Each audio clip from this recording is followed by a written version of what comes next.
Milestone স্কুলে দগ্ধরা ভর্তি আছেন রাজধানীর জাতীয় বার্ন অ্যান্ড প্লাস্টিক সার্জারি ইনস্টিটিউটে। সেখানে আছেন সহকর্মী মোহাইমিনুল খান। অপু, সরাসরি যুক্ত হচ্ছি তার সাথে। অপু, সেখানকার পরিস্থিতি এখন জানাবেন, আর আহতদের স্বজনদের সাথে কথা বলতে পেরেছেন কিনা, নতুন কোনো তথ্য আছে কিনা জানাবেন। আপনি যেমনটি বলছিলেন যে আহতদের যে স্বজন তাদেরকে আমরা ঠিক এই সময় আমরা খোঁজ নিয়েছি। এখন পর্যন্ত তারা হাসপাতালের বাইরে বা ভিতরে কাউকে আমরা দেখতে পাইনি। তবে এখানে কিন্তু সেনাবাহিনীতে যারা দায়িত্বরত রয়েছেন তারা এখানে রয়েছেন, পাশাপাশি পুলিশ রয়েছে, র্যাব রয়েছে। এছাড়া যদি আমরা একটু দেখাতে চাই যে হাসপাতালের ভিতরে কিন্তু পরিচয়পত্র নিশ্চিত করেই কিন্তু তারা হাসপাতালটির ভিতরে প্রবেশ করতে দিচ্ছেন। এছাড়া অপরিচিত কাউকে কিন্তু দিচ্ছেন না। এখানে সেনাবাহিনী কিন্তু কঠোর নজরদারি তারা কিন্তু রয়েছে। এখন পর্যন্ত এই হাসপাতালটাতে কিন্তু 44 জন ভর্তি রয়েছেন। এছাড়া যে প্রায় 165 জনের মতো বিভিন্ন হাসপাতালে কিন্তু আহত যারা রয়েছেন তারা ভর্তি রয়েছেন।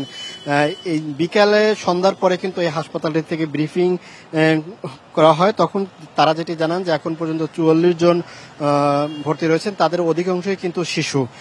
এছাড়া যদি আরেকটু যোগ করি যে এখানে যে নিরাপত্তায় যারা রয়েছেন, গতকালকে যে বিশৃঙ্খলা আমরা দেখতে পেয়েছি, তবে আজকে কিন্তু একেবারেই পরিবেশ খুবই ভালো রয়েছে, তাদের নিয়ন্ত্রণে রয়েছে।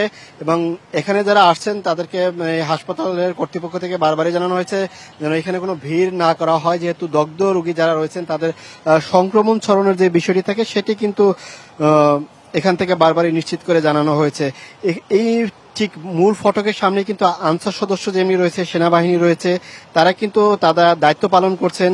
হাসপাতালে যে কর্মকর্তা কর্মচারী যারা রয়েছেন তাদেরকেও কিন্তু রোগী ও রোগীর স্বজন ছাড়া কিন্তু কাউকে ভিতরে প্রবেশ করতে দেওয়া হয় না, পরিচয়পত্র নিশ্চিত না করা ছাড়া। এমনকি সাংবাদিকদেরও কিন্তু সেনাবাহিনীর অনুমতি ছাড়া ইনস্টিটিউট চত্বরে কিন্তু ঢুকতে দেওয়া হচ্ছে না, যেহেতু গতকালকের যে পরিস্থিতি হয়েছিল তার কারণে কিন্তু আজকে মোটামুটি কড়াকড়ি তারা কিন্তু পদক্ষেপ নিচ্ছেন। তো এ পর্যন্ত কিন্তু আইএসপিআর থেকে যে তথ্য জানানো হয়েছে সেটি থেকে তারা বলা হচ্ছে যে মোট এখন পর্যন্ত 31 জন দগ্ধ হয়ে মারা গেছেন।